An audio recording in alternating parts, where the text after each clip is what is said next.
All right, I'm back.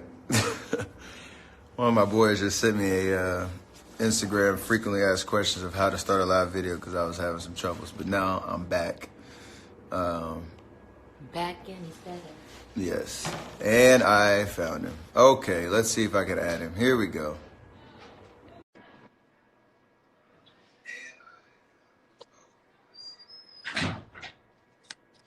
Just waiting a second. There he is. Hey, Steph. How you Scott, doing? how you doing? Doing good, man. Thank you so much for taking the time to have this conversation with me. I want to introduce you to all the followers and people that are watching.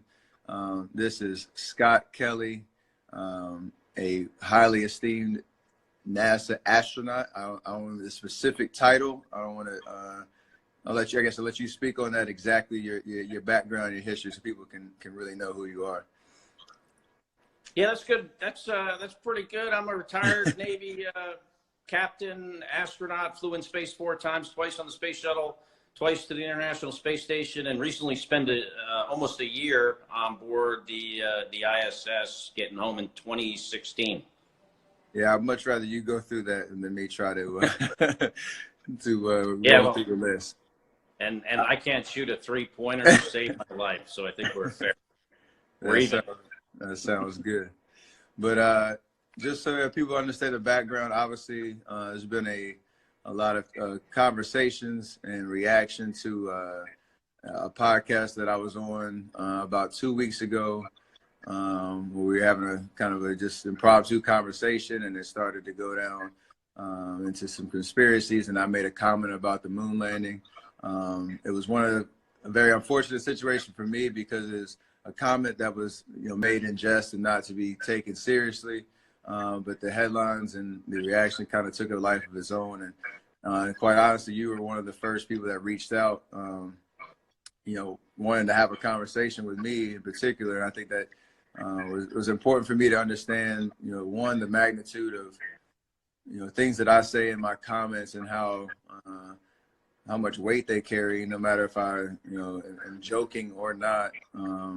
But to really honor that in every situation that I am, I put myself in, and for me to reflect on the last week, it's been one of those kind of situations where I've had President Obama reach out. I've had yourself, one other astronaut that really want to educate me on how significant the moon landing was. Obviously it was real, but in terms of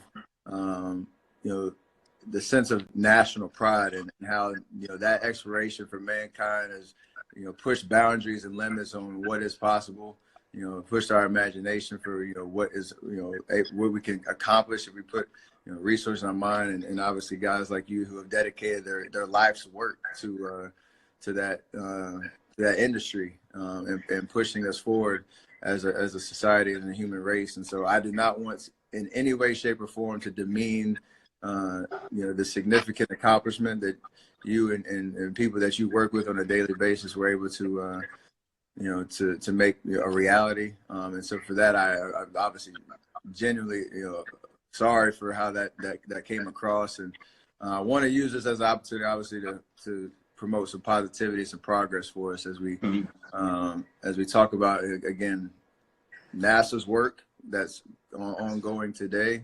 And then you reached out to me and wanted to have that conversation. So I wanted to kind of put a question out to you in terms of, I don't have much background and knowledge and information on exactly the ins and outs of what goes on in NASA, kind of what your experience has been, and really just to start, kind of why did you get into that profession, and kind of what's your experience been working for NASA and being an astronaut?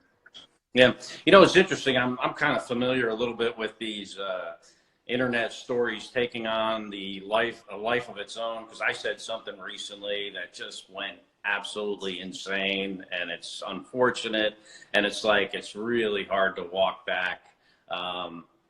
And the other thing is, I actually get a lot of people when I do public speaking that'll bring these things up about the moon and the Earth being flat, it's funny. I get it. I think it's funny at times. But what happens is then when people believe those things, they believe the other things that are more important, like climate change, not being real, and vaccines, and 9/11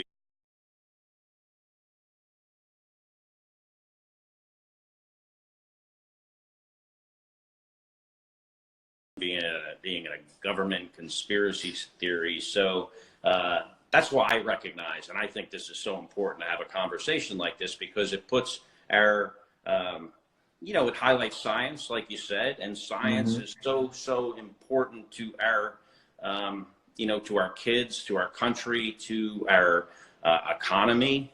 So, I got involved in this as a pilot in the Navy. At first, I flew airplanes. I actually wasn't really a great student. I'm really a good example of a guy that didn't really do too well in high school. Right. But I found some inspiration in a book, and changed my life, and it made me think that I could do something much greater than myself. And I worked really hard, and I became an astronaut, and I had the privilege of flying in space a couple times. First time to the Hubble Space Telescope, long time ago. Probably, you were a little baby when I flew the first time. Yeah, 1999. And flew a second flight to build the International Space Station on the shuttle. But then, had the real privilege of my career was the time I spent for a long time in space. It was about 2 years, right? Yeah, I spent 520 days total, and then but 340 days at one time.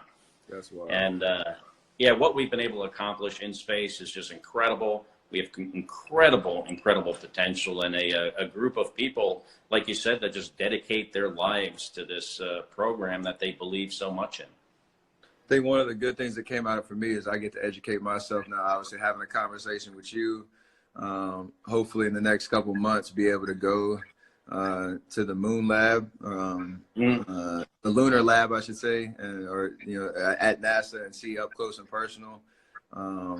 Everything that was accomplished, over 50 years ago, understand how I myself can articulate, the findings and the experience that